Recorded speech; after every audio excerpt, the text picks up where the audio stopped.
नमस्कार मुलांनो, तुम्हा सर्वांचं पुन्हा एकदा स्वागत आहे आपल्या आरंभ या ई-लर्निंग प्लॅटफॉर्मवर. आज आपण मराठीचं शेवटचं लेक्चर पाहत आहोत. त्या लेक्चरमध्ये आज आपण उरलेला जो पार्ट आहे आपला, तो पार्ट आपण कव्हर करणार आहोत. त्या लेक्चरमध्ये आणि शेवटच्या घटकामध्ये जो पार्ट कंप्लीट होणार आहे, तो बघा पुढील प्रमाणे आपण कंप्लीट करणार आहे. पहिला पार्ट आपण वर्णानुक्रमे शब्दक्रम लावणे हा पाहणार आहे. तर आपण डायरेक्टली याला सुरुवात करूया. इथपर्यंत आपलं झालेलं आहे. 10व्या उपघटकापर्यंत आपलं झालेलं आहे. आता हा 11वा उपघटक आपण पाहत आहोत. तर सुरू करूया. आता पहा, इथं काय केलंय रे, मी एक वर्णमाला तुमच्या समोर मांडलेली आहे. ती वर्णमाला आपण लहानपणापासून शिकत आलेलोच आहोत, तरी पण एकदा नीट लक्ष द्या. आता इथं बघा, हे दोन जे लाईन आहे पहिल्या दोन, याला काय म्हणतात रे? याला स्वर म्हणतात. याला काय म्हणतात? स्वर असे म्हणतात. स्वर कोणकोणते आहेत? अ, आ, इ, ई, उ, ऊ, ए, ऐ, ऐ, ओ, अ, औ, आणि अहा. अशा पद्धतीने फक्त हे जे ऍ आणि अ जे आहेत हे इंग्लिश मधून आलेले आहे. हे ऍ आणि अ जे आहेत हे काय केलं आपण? इंग्लिश किंवा इंग्रजी या भाषेतनं आपण त्यांना घेतलेलं आहे. त्यामुळे त्यांना आदत्त स्वर म्हणतात. यांना काय म्हणतात? आदत्त स्वर. म्हणजे जे घेतलेले आहेत, असे दत्तक घेतलेले आहेत. आपण इंग्लिश भाषेतून घेतलं, कारण भरपूर शब्द आपण या पद्धतीचे आजकाल वापरतो. जसं की बॅट, आपण खेळताना असं म्हणत नाही की अरे ती चेंडू फळी घेऊन चल, बॅट बॉल म्हणतो आपण, राईट? त्यामुळे किंवा बॉल, यामध्ये बॅट मध्ये ऍ आलेला आहे आणि बॉल मध्ये अ आलेला आहे. तर अशा पद्धतीने हे जे असतात, या पहिल्या दोन लाईन यांना स्वर म्हणतात. त्यानंतर उरलेले जे आहेत खाली जे दिलेले आपण, त्याला व्यंजन असं म्हणतात. ऍक्च्युली व्यंजनाचं इथे पाय मोडलेला हवा. हे प्रत्येक गोष्टीचा यांचा पाय मोडलेला असतो. म्हणजे काय रे? यांचा उच्चार पूर्ण नसतो. यांचा उच्चार पूर्ण करण्यासाठी आपल्याला स्वरांची सहायता घ्यावी लागते. अशा पद्धतीने प्रत्येकाचे काय केलेले रे? पाय मोडलेले आहेत. हे लक्षात ठेवा. यांना काय म्हणायचं? यांना व्यंजन म्हणायचं. आणि वरती जे दोन आहेत त्यांना काय म्हणायचं रे? स्वर म्हणायचं. तर अशा पद्धतीने प्रत्येकाचे काय असतात रे? पाय मोडलेले असतात. आणि खाली जे दोन दाखवलेले आहेत आपण, त्यांना काय म्हणायचं? क्ष आणि ज्ञ. यांना काय म्हणायचं? संयुक्त व्यंजन असं यांना म्हणतात. तर हे लक्षात घ्या. तर आपल्याला जे आता पाहायचं आहे ते म्हणजे आपल्याला काही शब्द दिले जातील, तर ते शब्द वर्णानुक्रमे लावा असं आपल्याला म्हटलं जाईल. वर्णानुक्रमे लावा म्हणजे काय करायचं आपल्याला? ते त्यांना जे शब्द आधी आलेला आहे त्याला 1 नंबरला लिहायचा, जो शब्द नंतर आलेला आहे त्याला 2 नंबरला लिहायचं, असं आपल्याला क्रम लावायचा आहे. तर आपण पाहूया. डायरेक्टली प्रश्नांकडे हात घातला तर हे जास्त अधिक चांगल्या प्रकारे तुम्हाला समजेल. पहिला प्रश्न पाहायच्यावर काय आलेला आहे? पुढील शब्द जे आहेत ते शब्दकोशातील क्रमाने लावले असता उजवीकडून दुसरा येणारा शब्द कोणता? उजवीकडून म्हणजे या साईडकडनं, ही उजवी बाजू असते, ही डावी बाजू असते. आता आपण काय करूया, हे शब्द आधी लिहून घेऊया. आता विश्व, विषय, विजार, विचार आणि इथं विसंवाद इथं खाली लिहितो. दिसत असेल, नसेल दिसत तर मी याला काय करतो, याला वरती लिहून टाकतो. विसंवाद, इथे विसंवाद. आता पहा, वर्णानुक्रमे लावायचं म्हणजे काय करायचं आपल्याला? हे जे पहिलं आधी काय करायचं? पहिलं अक्षर चेक करायचं सगळ्यांचं. पहिलं अक्षर सगळीकडे वी असल्यामुळे ते एकाच वेळी आलेले आहे, राईट? तर व आणि वी हे दोन्ही म्हणजे यात आपण डिफरन्शिएट करू शकत नाही कोण आधी आलं कोण नंतर. पण पुढं पहा, पुढं काय दिलं? इथं स दिलेलं आहे, इथं श दिलेलं आहे, इथं षटकोनाचं दिलेलं आहे, इथं ज दिलेलं आहे आणि इथं च दिलेलं आहे. जर आपण याच्यामध्ये पाहिलं वर्णानुक्रम मध्ये, म्हणजे आता आपल्याला काय पाहायचंय? स आधी आलाय की श किंवा श का ज आणि च.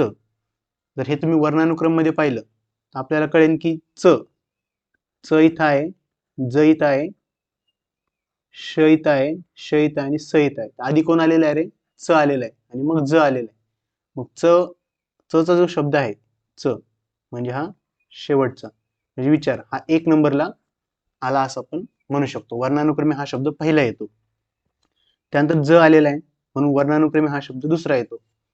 नंतर काय आलेलं आहे पहा, शहामृग, षटकोन आणि ससा. शहामृग, षटकोन आणि ससा असं आपण म्हणू शकतो. शहामृग पुढे, शहामृग इथे, म्हणजे हा 2 नंबरचा शब्द पुढचा शब्द असेल. त्यानंतर षटकोन म्हणजे हा 4 नंबरचा शब्द असेल आणि विसंवाद म्हणजे हा 5 नंबरचा शब्द असेल.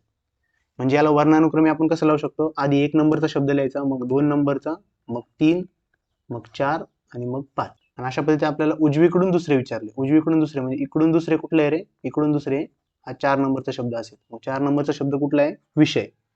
विषय हा 4 नंबरचा शब्द आहे, म्हणून पर्याय क्रमांक 2 हे आपलं काय असणार आहे, उत्तर असणार आहे. एवढं सोपं आहे ते, त्यामुळे जास्त टेन्शन घ्यायची गरज नाही. याच्यावरचे अजून जास्त जेव्हा आपण सोडवू प्रश्न तर ते अधिक चांगल्या प्रकारे तुम्हाला क्लिअर होईल. त्यानंतर पुढचे शब्द पहा, ते शब्द आधी लिहून घ्यायचे असे, स्वच्छ, स्वच्छ, स्वागत, स्वार्थ, स्वप्न, स्वरा. आता याच्यामधले जे पहिले अक्षर जर तुम्ही पाहिलं, पहिल्याच्यात स्व आहे, नंतर स्व आहे, परत स्व आहे, नंतर परत स्व आहे आणि नंतर परत स्व आहे. मग स्व आधी येतो की स्व आधी येतो हे जर आपल्याला कळलं तर आपल्याला नक्कीच कळेल की हा स्व किंवा हा स्व किंवा हा स्व हे नक्कीच आधी आलेले असणार. तर अशा पद्धतीने आता ह्या स्व मध्ये, ह्या 3 स्व मध्ये कोण आधी आलेले, ते स्व नंतर इथं पहा च आहे, नंतर इथं प आहे आणि इथं व आहे. च, प आणि व. तर च, प, व याच्यामध्ये आधी कोण येतो रे, आधी च येतो, मग प येतो. इथं वर्णानुक्रमेमध्ये आपण पाहिले आधी कोण येतो रे, इथं आधी च येतो, नंतर प येतो आणि मग इथं व येतो. तर अशा पद्धतीने च आधी येणार, त्यानंतर 2 नंबरला प येणार आणि मग व येणार. तर यांना आधी नंबर देऊन घ्यायचे 1 2 3. आता इथं स्वा आणि स्वा ह्या दोन स्वामध्ये आपल्याला कळत नाही कोण आधी आले, मग त्याच्या पुढचा शब्द पाहायचा. इथं स्वागत आणि स्वार्थ मध्ये इथं ग आहे आणि इथं थ आहे. तर ग आणि थ मध्ये आधी कोण येतो रे, तर नक्कीच ग इथे आहे. पहा इथं ग आहे आणि इथे थ, थ कुठे, इथे थ आहे, त्यामुळे ग आधी येतो आणि थ नंतर येतो. तर ग आधी येणार म्हणजे हा शब्द 4थ्या नंबरला येणार आणि हा शब्द 5व्या नंबरला येणार. आणि जेव्हा त्याला वर्णानुक्रमे लावू तेव्हा 1 2 3 4 आणि 5 असं आपण त्याला लावणार आहोत. इथे शब्द लिहित बसायचा नाही, फक्त आकडे लिहायचे म्हणजे वेळ वाचेल आपला. तर मध्यभागी कुठला शब्द येईल, तर मध्यभागी कुठला शब्द आहे रे, इथे 3 नंबरचा शब्द पहा, ह्या बाजूला पण 2 शब्द आहेत आणि या बाजूला पण 2 शब्द आहेत, म्हणजे मध्यभागी हा 3रा नंबर आहे. मग 3रा नंबर कुठला आहे, 3रा नंबर इथं खाली आहे. पहा हा 3रा नंबर इथं आहे. तर 3रा नंबर वाला शब्द कुठला आहे, स्वरा. स्वरा पर्याय क्रमांक 2 हे आपलं काय असणार आहे, उत्तर असणार आहे. तर अशा पद्धतीने हा दुसरा पार्ट आपण पाहिलेला आहे. त्यानंतर आपला जो पुढचा पार्ट आहे, तो पुढचा पार्ट काय आहे रे आपला, पुढचा पार्ट पहा आपला काय आहे, 12वा क्रमांकाचा पार्ट आपण पाहत आहोत. एकाच शब्दाचे भिन्न अर्थ शोधणे, एकाच शब्दाचे भिन्न अर्थ शोधणे. चला तर सुरू करूया मग. म्हणजे काय असतं, शब्द एकच असतो, तो शब्द एकच असतो, त्याचा आपल्याला काय करायचं असतं रे, भिन्न अर्थ शोधायचे असतात किंवा त्या अशा एका शब्दाचे अनेक अर्थ असतात, ते आपल्याला इथे पाहायचे. जसं की मान. आता मान म्हटल्यावर आपल्या समोर, आपल्या डोक्याच्या खाली जी असते ती एक मान येते, म्हणजे शरीराचा तो एक भाग आहे. आणि मान म्हणजे आपण म्हणत नाही एखाद्याचा मान ठेवायचा असतो, मोठ्या माणसांचा मान ठेवायचा असतो, म्हणजे काय, तर मोठेपणा. मोठेपणा हे देखील काय आहे, त्याचा अर्थ आहे. म्हणजे एकाच शब्दाचे काय झाले रे, इथे 2 अर्थ निघतात. म्हणून एका शब्दाचे भिन्न अर्थ शोधण्यामध्ये शब्द एकच असतो पण त्याचे अर्थ 2 निघत असतात. जसं की वात. वात म्हणजे काय रे, दिव्याची एक वात असते आपल्या, बरोबर, आपण घरी जो दिवा लावतो त्याची देखील एक वात असते. नंतर वात हा वाऱ्याचा समानार्थी शब्द आहे, तुम्ही लक्षात ठेवू शकता, वारा याला समानार्थी शब्द कुठला, वात. त्यानंतर वात म्हणजे एक प्रकारचा विकार असतो पहा, संधिवात वगैरे असा शब्द तुम्ही ऐकले असतील, तर संधिवात मध्ये वात म्हणजे काय असतं, एक प्रकारचा विकार असतो. त्यानंतर पुढचा शब्द पहा, कर्ण. आता कर्ण म्हणजे काय रे, कर्ण म्हणजे आपण माहिती, आपण काटकोन त्रिकोण असं शिकला आहात गणितामध्ये. काटकोन त्रिकोण असा असतो पहा, त्या काटकोन त्रिकोणास ज्या काटकोन असतो त्या काटकोना समोरची जी बाजू असते त्याला काय म्हणतात रे, कर्ण म्हणतात. याला काय म्हणतात, कर्ण. म्हणजे काटकोन त्रिकोणाची एक बाजू म्हणजे कर्ण.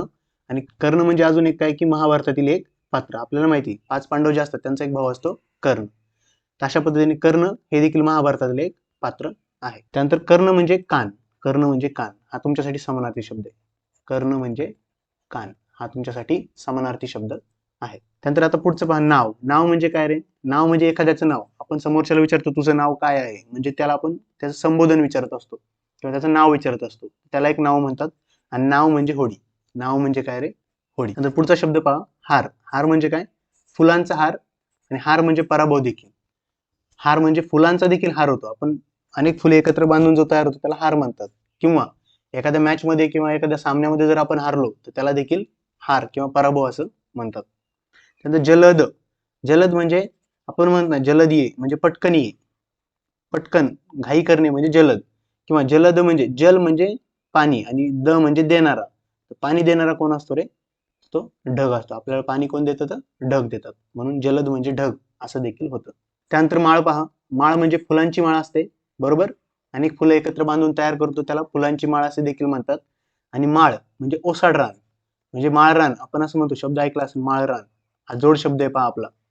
माळरान आपण जोड शब्दामध्ये पाहिलं होतं. दोन समानार्थी शब्द एकत्र घेऊन एक शब्द जोडणे, याला जोड शब्द म्हणतात. तर माळरानमध्ये हा जे माळ असतं ते म्हणजे ओसाड रान असतं. त्यानंतर पुढचा शब्द पहा, पूर. पूर म्हणजे काय रे? नदी, भरपूर पाऊस झाला की नद्यांना किंवा नाल्यांना काय येतो रे? पूर येतो. नद्यांना पूर येतो म्हणजे पाणी नदीच्या बाहेर वाहू लागतं, तर त्याला पूर येणं असं देखील म्हणतात. आणि पूर म्हणजे नगर देखील असतं. आता भरपूर शब्द असतात बघा, नागपूर, नागपूर किंवा कानपूर, कानपूर असे जे शब्द असतात त्याच्या शेवटी पूर लागलेले पहा. हे पूर म्हणजे काय असतं? ते शहर असतं किंवा ते नगर असतं. म्हणजे नागपूर म्हणजे ते एक शहर आहे आणि कानपूर एक ते शहर आहे. अशा पद्धतीने पूर या शब्दाचा अर्थ तुम्हाला लक्षात ठेवायचा आहे. नंतर सूत. सूत म्हणजे काय असतं रे? सूत म्हणजे धागा असतं. सूत म्हणजे काय असतं? धागा असतं. किंवा सूत, सूत म्हणजे सारथी देखील असतं. कर्ण जो होता आपला, कर्ण, त्याला सूतपुत्र म्हटलं जायचं. सूतपुत्र म्हणजे काय? तो जो सारथी होता त्याचा मुलगा होता. सारथी म्हणजे काय रे? राजा किंवा एखादा योद्धा असेल त्याच्या रथावर जो पुढं त्याचा रथ चालवणारा जो बसलेला असतो त्याला काय म्हणतात रे? त्याला सारथी म्हणतात. त्याला सारथी म्हणतात. आणि त्याच्या पुत्राला काय म्हणतात? सूतपुत्र म्हणतात. सारथी म्हणजेच सूत. आलं लक्षात? त्यानंतर शेवटचा शब्द पहा, महत्वाचा आहे, कळ. कळ म्हणजे आपण इथून मागच्या बऱ्याच लेक्चरमध्ये पाहिलेलं देखील आहे. कळ म्हणजे आपल्या पोटात जर कळ आली, आपण म्हणतो पोटात कळ येते म्हणजे काय होतं रे? आपल्याला वेदना होतात. आपल्याला काय होतात? वेदना होतात. तसेच कळ म्हणजे चावी, कळ म्हणजे चावी, आणि कळ म्हणजे भांडण्याचे कारण देखील होतात. कळ म्हणजे भांडण्याचे कारण देखील होते. तर अशा पद्धतीने एका शब्दाचे भिन्न अर्थ, याच्यामध्ये जे महत्वाचे शब्द आहेत ते आपण इथे पाहिलेले आहे. अशा पद्धतीने प्रश्न पहा याच्यात कसा आलेला आहे. खाली दिलेल्या वाक्यातील अधोरेखित शब्दाचा योग्य अर्थ पर्यायातून निवडा. जसं की पहा, प्रतिपक्षाने हार मानताच विजयश्रीचा हार रमेशच्या गळ्यात पडला.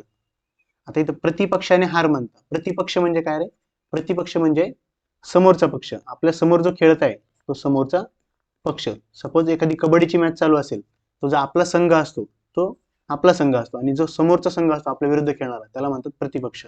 समोरचा किंवा विरुद्ध खेळणारा, विरुद्ध खेळणारा संघ, खेळणारा संघ किंवा पक्ष त्याला म्हणायचं प्रतिपक्ष.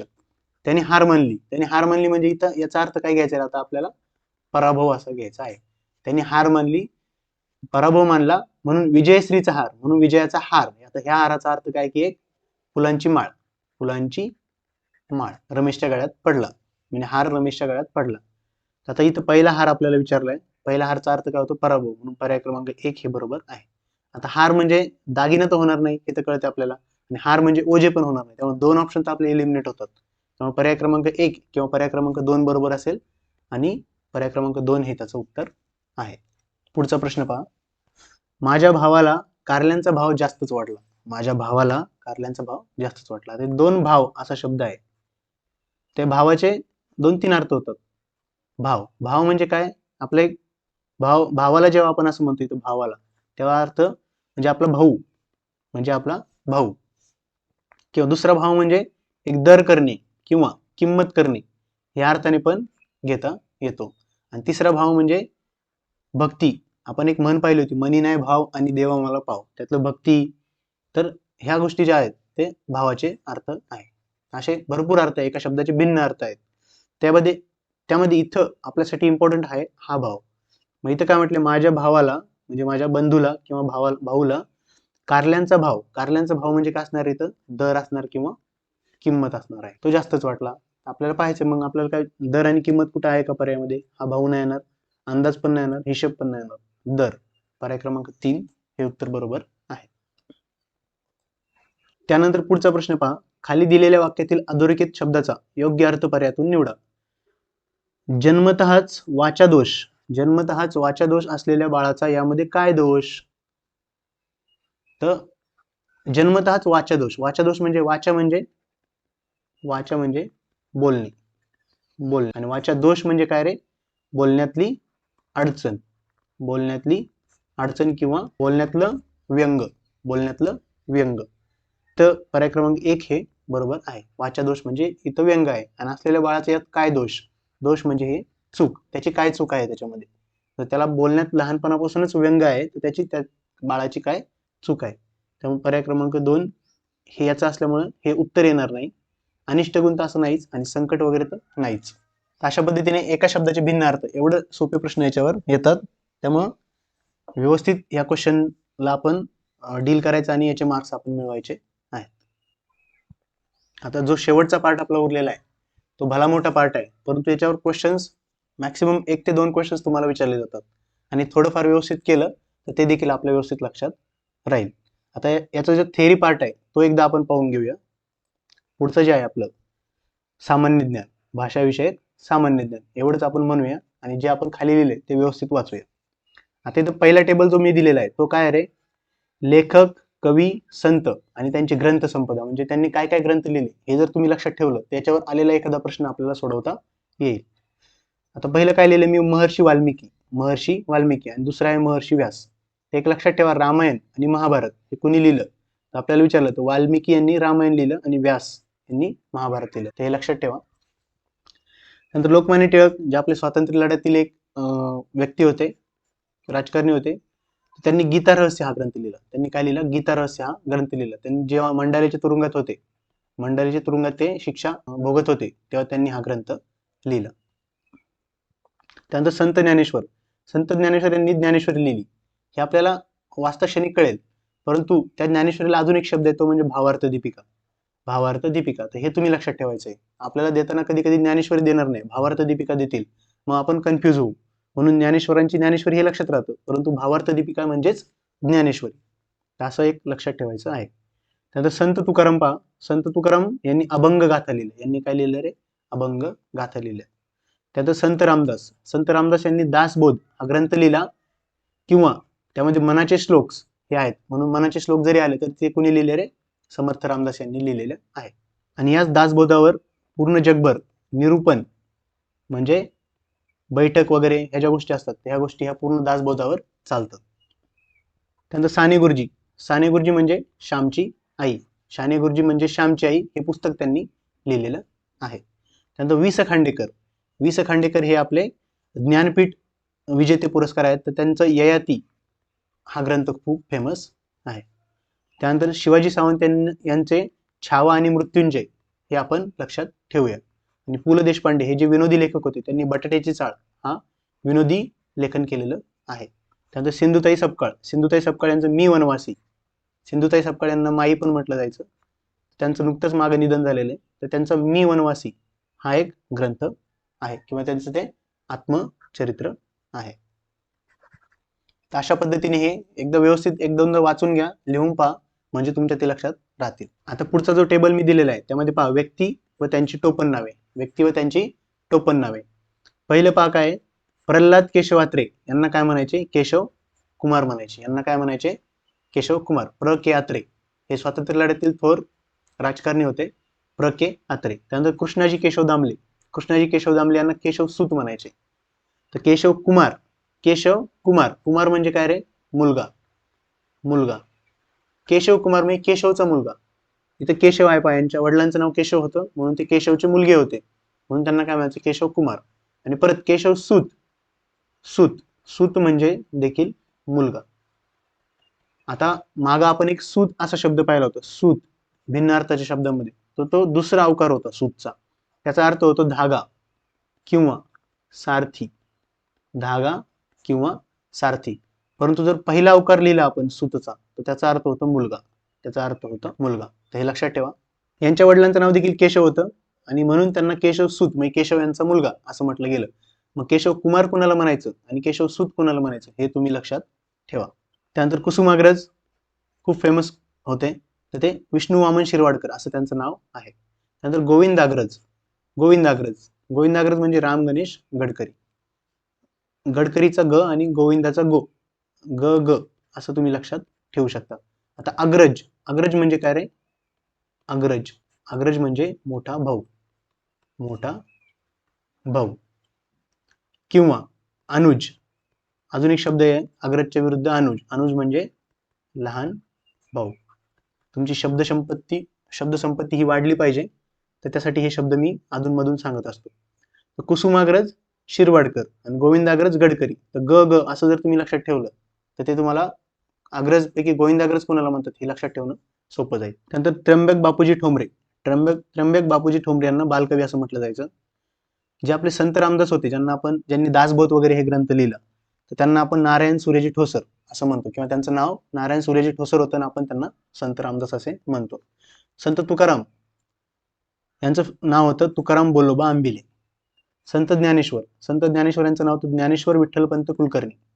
नंतर बी, कवी बी, हे फेमस आहेत खूप, कवी बी, तर मुरलीधर नारायण गुप्ते, त्यांना कवी बी म्हटलं जायचं. नंतर आत्मारामरावजी देशपांडे, कवी अनिल. आत्मारामरावजी देशपांडे यांना कवी अनिल असं म्हटलं जायचं. तर अशा पद्धतीने काही व्यक्ती आणि त्यांची टोपण नावे हे व्यवस्थित टेबल करा आणि लक्षात ठेवा. पुढचं पाहूया. एका वर्षामध्ये काही महत्वाचे दिनविशेष असतात. हे कधी कधी आपल्याला मराठीमध्ये संवाद वगैरे या ठिकाणी याचा उपयोग होतो, किंवा याचा उपयोग आपल्याला गणित असो किंवा बुद्धिमत्ता असो किंवा इंग्लिश असो, यामध्ये देखील याचा आपल्याला कधी ना कधीतरी उपयोग होतो. हे सामान्य ज्ञान म्हणजे जीके ही गोष्ट आपल्याला, जनरल नॉलेज हे आपल्याला असलंच पाहिजे. तर पहा, जानेवारीमध्ये प्रजासत्ताक दिन येतो किंवा त्याला गणतंत्र दिवस असं देखील म्हणतात, तो 26 जानेवारीला येतो. नंतर फेब्रुवारीमध्ये महत्वाचा दिवस कोणता आहे? मराठी राजभाषा दिन हा 27 फेब्रुवारीला येतो. आणि 28 फेब्रुवारीला काय असतं रे? विज्ञान दिन असतो आपला. काय असतो? विज्ञान दिन असतो, हे देखील लक्षात ठेवा. त्यानंतर जागतिक महिला दिन हा मार्च मध्ये येतो, 8 मार्चला. मी इथं अरेंज करताना जानेवारी पासून डिसेंबर पर्यंत असं अरेंज केलेलं आहे, त्यामुळे तुम्हाला ते लक्षात ठेवणं पण सोपं जाईल. त्यानंतर मे मध्ये पहा, महत्वाचा दिवस कुठला असतो? महाराष्ट्र दिन किंवा कामगार दिन हा 1 मेला असतो. त्यानंतर जागतिक पर्यावरण दिन हा 5 जूनला असतो.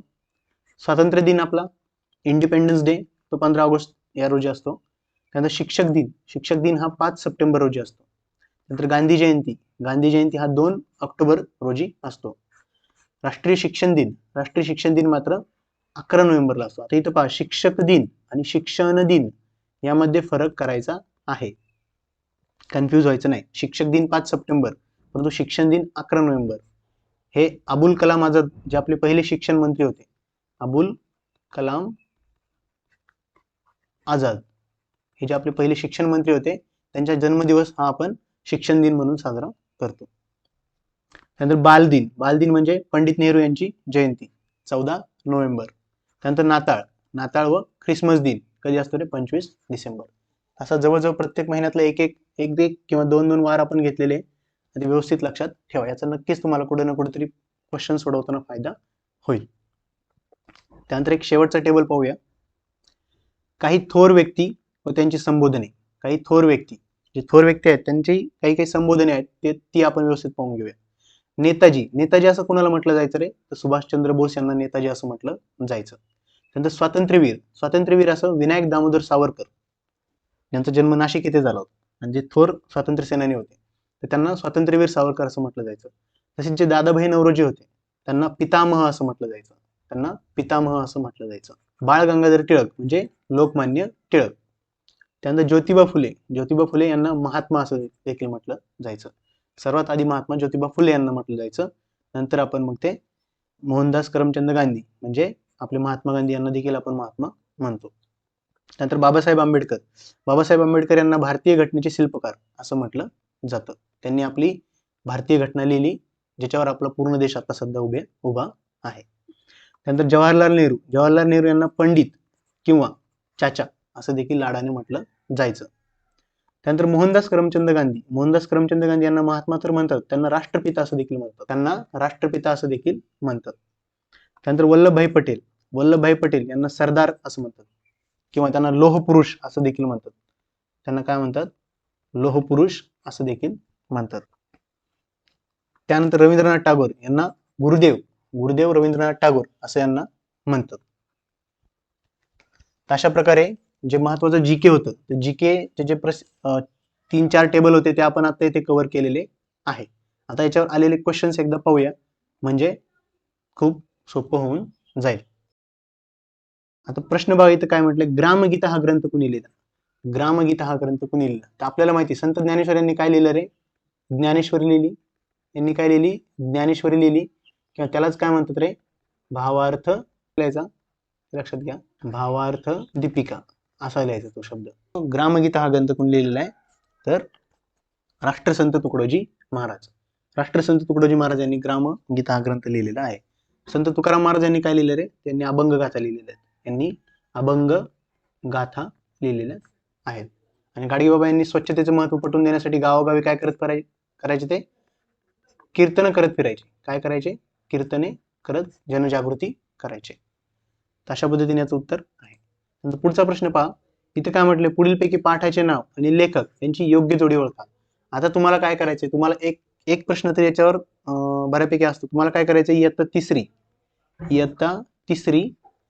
इयत्ता चौथी आणि इयत्ता पाचवी यांचं काय करायचंय, काही पाठ किंवा काही कविता ज्या असतील, ज्या सर्व अनुक्रमानिका जर तुम्ही पाहिलं, अनुक्रमानिका जर तुम्ही पाहिलात, तर त्याच्यामध्ये पाठ आणि कवितांसमोर त्यांचे लेखक किंवा कवी यांचे नाव दिलेले आहे. तर तुम्हाला काय करायचं रे, ते पाठ करायचे. तेवढं तुम्ही पाठ केलं का याच्यावरचा आलेला एक प्रश्न तुम्हाला सुटतो. किंवा बरेच कविता तुम्हाला आता लक्षात पण असतील, कारण तुम्ही मागच्याच वर्षी शिकलेला आहात किंवा या वर्षी 5वीचं शिकत आहात. आता आपल्याला पाहिजे की मजेशीर होड्या हे कुणी लिहिले रे, तर निर्मला मोने यांनी लिहिलेले तो धडा. निर्मला मोने यांनी लिहिलेला आहे. आणि हे इयत्ता तिसरीमध्ये आहे. इयत्ता तिसरीमध्ये हा धडा आहे. त्यानंतर आनंदाचं झाड जे आहे, ते आनंदाचं झाड हे लीला शिंदे यांनी लिहिले. सुशीला शिंदे नाही, लीला शिंदे. कुणी लिहिले, लीला शिंदे. आणि हा धडा चौथीमध्ये आहे.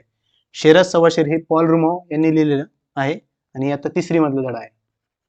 आणि याचं उत्तर हे बरोबर आहे आपल्याला, कारण योग्य जोडी विचारली. आणि ढोल कुणी लिहिला आहे, तर संजय लोहकर यांनी लिहिलाय. संजय लोहकर यांनी हा 5वी मधला धडा आहे. अशा पद्धतीने आपल्याला ह्या प्रश्नांना डील करायचं आहे.